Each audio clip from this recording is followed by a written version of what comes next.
उत्तर भारत के घने जंगलों में एक ऐसा स्थान था जिसके बारे में कहा जाता था कि वहां देवता भी आकर तपस्या करते हैं। वो स्थान था नैमिषारण्य। ये सिर्फ एक जंगल नहीं था, ये एक रहस्य था। सदियों से ऋषि मुनि यहाँ आते और कभी लौटकर नहीं जाते थे। लोग कहते थे कि इस जंगल की हर पत्ती में वेद छिपे हैं, हर बूंद में गंगा बहती है और हर सांस में मोक्ष की महक है। इसी नैमिषारण्य के एक कोने में, जहां सूरज की किरणें भी झांकने से डरती थी, वहां एक कुटिया थी। बांस और सूखी घास से बनी वो कुटिया बाहर से भले ही साधारण लगती थी, लेकिन अंदर जो रहता था वो साधारण नहीं था। उस कुटिया में रहते थे ऋषि दीर्घ तपस। नाम से ही पता चलता है, तपस्या में उनकी कोई बराबरी नहीं थी। कहा जाता था कि उन्होंने एक बार लगातार 12 साल तक आंखें बंद करके तप किया था। जब उन्होंने आंखें खोलीं तो उनकी आंखों से निकली चमक ने अंधेरे जंगल को रोशन कर दिया था। उनके पास दूर दूर से शिष्य आते, कोई ज्ञान के लिए आता, कोई मोक्ष की चाह में, कोई सिर्फ उनके दर्शन के लिए। लेकिन एक बात थी, ऋषि दीर्घ तपस किसी से भी आसानी से नहीं मिलते थे। उनकी एक शर्त थी, जो भी उनका शिष्य बनना चाहता था उसे पहले 1 महीने तक केवल जंगल से गिरे हुए फल खाकर गुजारना होता था। वो भी वही फल जो पेड़ से अपने आप गिरे हों, तोड़े हुए नहीं। ये शर्त सुनकर कई लोग लौट जाते, लेकिन जो रह जाते वही आगे बढ़ पाते। ऐसा ही एक युवा शिष्य था। नाम था उसका माधव। माधव 16 साल का था जब उसके माता पिता ने उसे ऋषि के पास भेजा। उसकी माँ ने कहा था, बेटा जब तक तपस्वी नहीं बन जाते वापस मत आना। माधव ने वो 1 महीने की कठिन परीक्षा पास कर ली। फिर ऋषि ने उसे शिष्य बना लिया। अब माधव का काम था सुबह उठकर गंगा से पानी लाना, ऋषि के लिए भोजन बनाना और आश्रम की सफाई करना। लेकिन माधव के मन में एक सवाल हमेशा उठता था। वो देखता था कि ऋषि खाने में बहुत सावधानी बरतते हैं। कौन सा फल कब खाना है, कौन सी सब्जी कैसे बनानी है, किस बर्तन में खाना है, हर चीज के नियम थे। एक दिन माधव से रहा नहीं गया, उसने पूछ ही लिया, गुरुदेव आप इतना ध्यान क्यों देते हैं खाने पर? खाना तो खाना है, पेट भर गया, काम खत्म, इसमें इतना सोचने की क्या बात है? ऋषि ने उसकी तरफ देखा, मुस्कुराए और फिर कुछ ऐसा कहा जिसने माधव की जिंदगी बदल दी। बेटा तुमने कभी गौर किया है कि गाय घास खाती है और मक्खन देती है, लेकिन सांप दूध पीकर भी जहर पैदा करता है। खाना एक ही है लेकिन नतीजे अलग। ऐसा क्यों? इसलिए क्योंकि जो अंदर है वही बाहर आता है। गाय के अंदर मिठास है इसलिए उसके दूध में मिठास, सांप के अंदर जहर है इसलिए उसके हर काम में जहर। तुम जो खाते हो वो तुम्हारे अंदर का संस्कार बनता है और तुम्हारे अंदर का संस्कार ही तुम्हारा भविष्य बनता है। माधव की समझ में बात तो आई, लेकिन पूरी तरह नहीं। उसे लगा कि गुरु कोई पहेली बोल रहे हैं। उसने सोचा, चलो देखते हैं कब समझ में आती है ये बात। उसे इंतजार ज्यादा दिन नहीं करना पड़ा। उत्तर भारत में बरसात का मौसम आया। बादल गरजे, बिजली कड़की और पानी ऐसा बरसा कि लगा जैसे आकाश ही धरती पर उतर आया हो। नैमिषारण्य का हर रास्ता पानी से भर गया। नदियां उफान पर थीं, जंगल के जानवर अपनी मांद में दुबके हुए थे।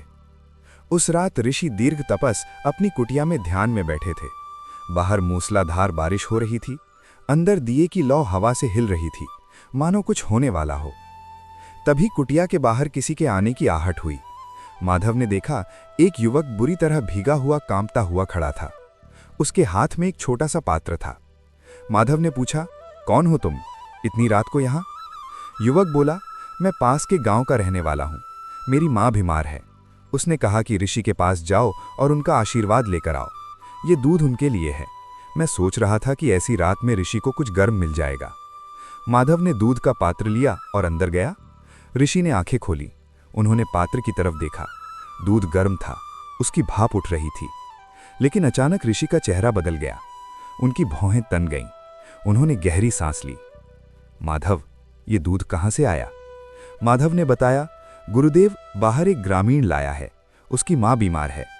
ऋषि ने आंखें बंद कर लीं, फिर खोलीं। उनकी आंखों में एक अजीब सी चमक थी। उन्होंने कहा, माधव ये दूध मैं नहीं पी सकता, इस दूध को वापस कर दो। माधव हैरान रह गया, गुरुदेव ऐसा क्यों? ये तो श्रद्धा से लाया गया है। ऋषि ने कहा, बेटा श्रद्धा से लाया गया हर दूध पीने योग्य नहीं होता। इस दूध में कुछ और है, मैं नहीं ले सकता। माधव ने बाहर जाकर ग्रामीण को ये बात बताई। ग्रामीण की आंखों में आंसू आ गए। वो बोला, मैंने सुना था ऋषि बहुत दयालु हैं, लेकिन आज मुझे निराशा हाथ लगी। वो ग्रामीण लौट गया, लेकिन माधव का मन अशांत था। उसे लगा कि गुरु ने गलत किया। उस रात वो सो नहीं सका। अगली सुबह जैसे ही सूरज की पहली किरण जंगल में पड़ी, माधव ने देखा कि ऋषि पहले से ही जाग रहे थे। वो कुटिया से बाहर निकल रहे थे। माधव भी पीछे पीछे चल दिया। ऋषि सीधे उस गांव की तरफ गए जहां का वो ग्रामीण था। उन्होंने ग्रामीण के घर का पता पूछा और वहां पहुंच गए। घर के बाहर खड़े होकर उन्होंने आवाज दी। ग्रामीण बाहर आया। उसे देखते ही वो चौंक गया। उसने प्रणाम किया। ऋषि ने कहा, बेटा, कल रात तुम दूध लेकर आए थे, मैंने लेने से मना कर दिया। क्या तुम जानते हो क्यों? ग्रामीण ने सिर झुका लिया। वो धीरे से बोला, गुरुदेव, मैं जानता हूं। माधव हैरान रह गया। ये क्या हो रहा है? ग्रामीण ने आगे कहा, मेरी माँ बीमार है। डॉक्टर ने कहा कि उसे शुद्ध आहार चाहिए, लेकिन हमारे पास पैसे नहीं हैं। हमारे पास एक गाय है, लेकिन वो बीमार है। उसका दूध कड़वा है, लेकिन मैंने सोचा ऋषि को तो पता नहीं चलेगा। मैंने वही दूध दे दिया। मुझे माफ कर दीजिए। माधव के होश उड़ गए। उसने सोचा, गुरु को कैसे पता चला? उन्होंने तो दूध चखा भी नहीं था। ऋषि ने कहा, बेटा, तुम्हारी माँ के लिए मैं दूसरा इंतजाम करता हूँ, लेकिन एक बात याद रखना, जो भी तुम दूसरों को दोगे वो तुम्हारे पास वापस आएगा। आज तुमने झूठ बोला, कल कोई तुमसे झूठ बोलेगा। यही संसार का नियम है। ग्रामीण की आंखों से आंसू बह रहे थे। उसने ऋषि के चरण पकड़ लिए। चुपचाप ये सब देख रहा था माधव। उसके मन में हजारों सवाल थे। वापस आश्रम लौटकर माधव ने ऋषि से पूछा, गुरुदेव, एक बात मुझे समझ नहीं आई। आपको कैसे पता चला कि वो दूध बीमार गाय का है? आपने तो उसे छुआ तक नहीं था। ऋषि मुस्कुराए। उन्होंने माधव को अपने पास बिठाया और कहा, बेटा, ये शरीर सिर्फ मांस मज्जा का पिंड नहीं है, ये एक यंत्र है। जब तुम लंबे समय तक सात्विक आहार लेते हो, शुद्ध विचार रखते हो और नियमित ध्यान करते हो, तो इस यंत्र की क्षमताएं जागृत हो जाती हैं। तुम्हें पता है, हमारे शास्त्रों में 5 प्रकार की ऊर्जा का वर्णन है: प्राण, अपान, व्यान, उदान और समान। ये पांचों वायु हमारे शरीर में हर समय काम करती हैं। जब तुम किसी वस्तु को अपने पास लाते हो, तो ये वायु उस वस्तु के संस्कारों को पढ़ लेती हैं, ठीक वैसे ही जैसे तुम किताब पढ़ते हो।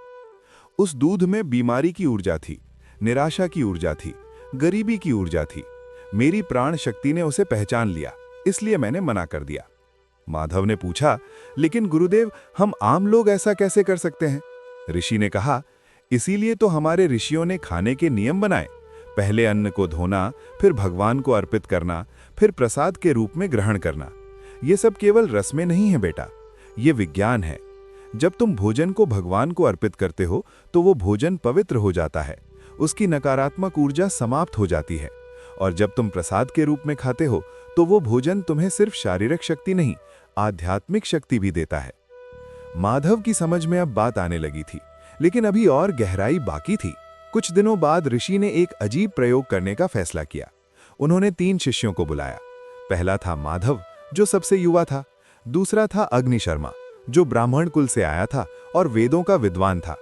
तीसरा था विरूपाक्ष, जो एक क्षत्रिय राजकुमार था, लेकिन उसने राजपाट त्याग कर संन्यास ले लिया था। ऋषि ने तीनों को एक समान उपदेश दिया।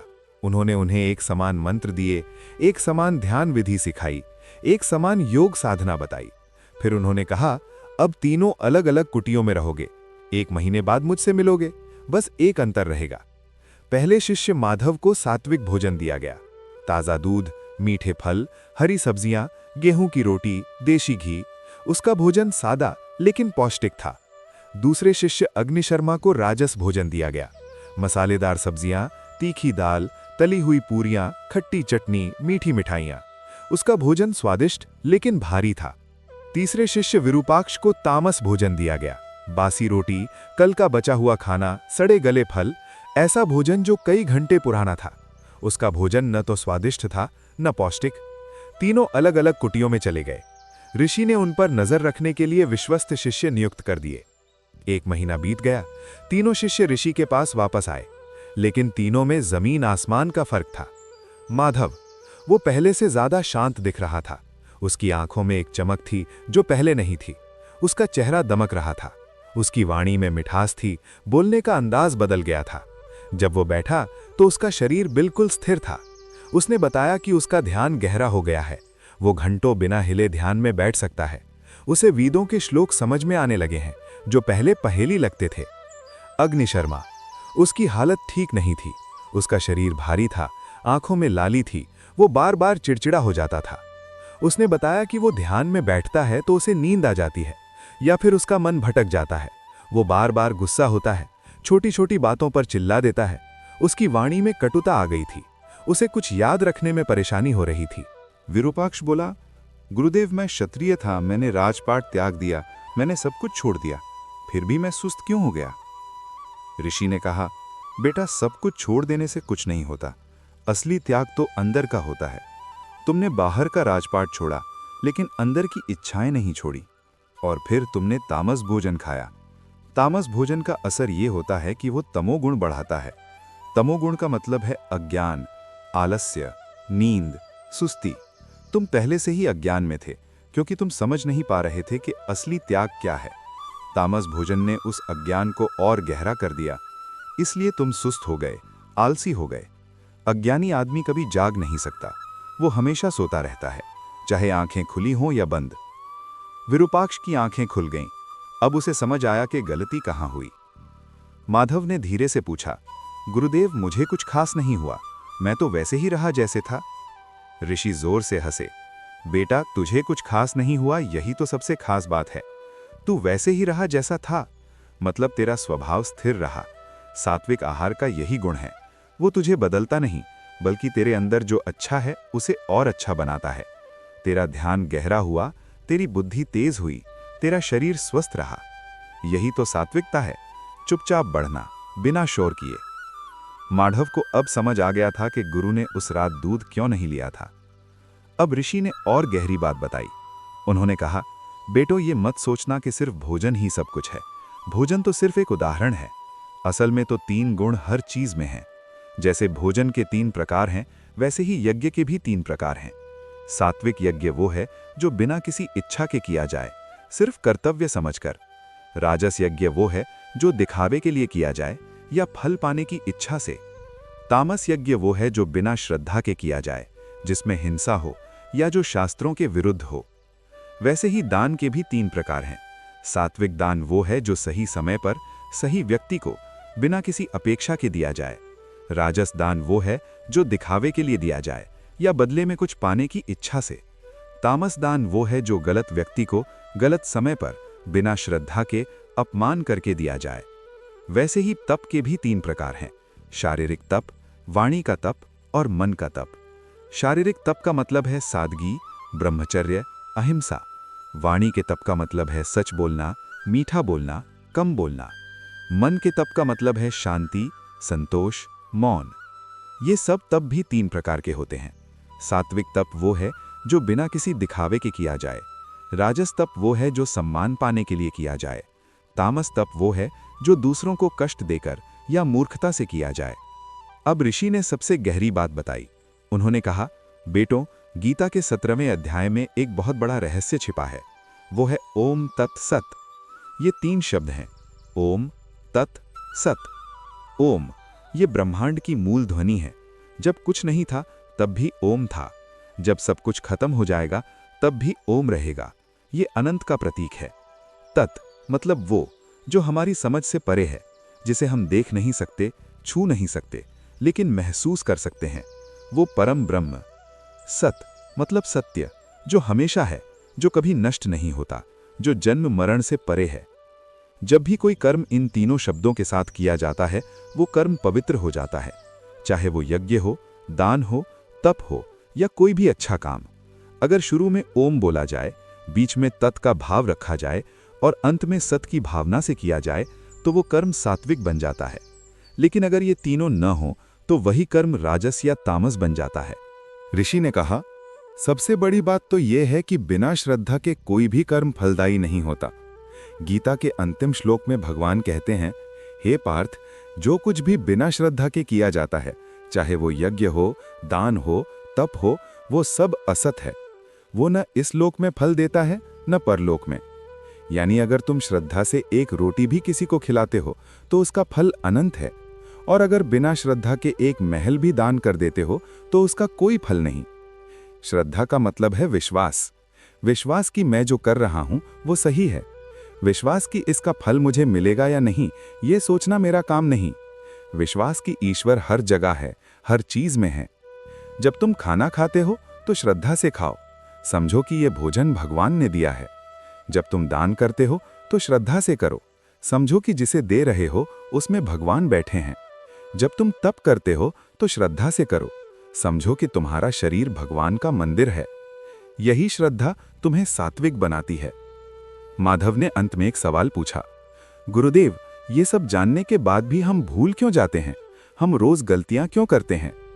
ऋषि ने उसके सिर पर हाथ रखा और कहा, बेटा, यही तो संसार है।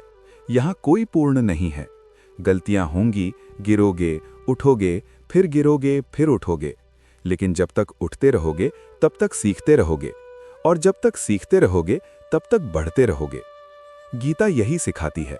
हर बार गिरो लेकिन हर बार उठो, हर बार भूलो लेकिन हर बार याद करो, हर बार गलती करो लेकिन हर बार सुधार करो।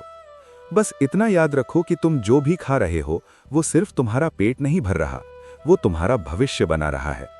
तुम जैसा खाओगे वैसे ही सोचोगे, जैसे सोचोगे वैसे ही करोगे, जैसे करोगे वैसे ही बनोगे, और जैसे बनोगे वैसा ही तुम्हारा संसार होगा।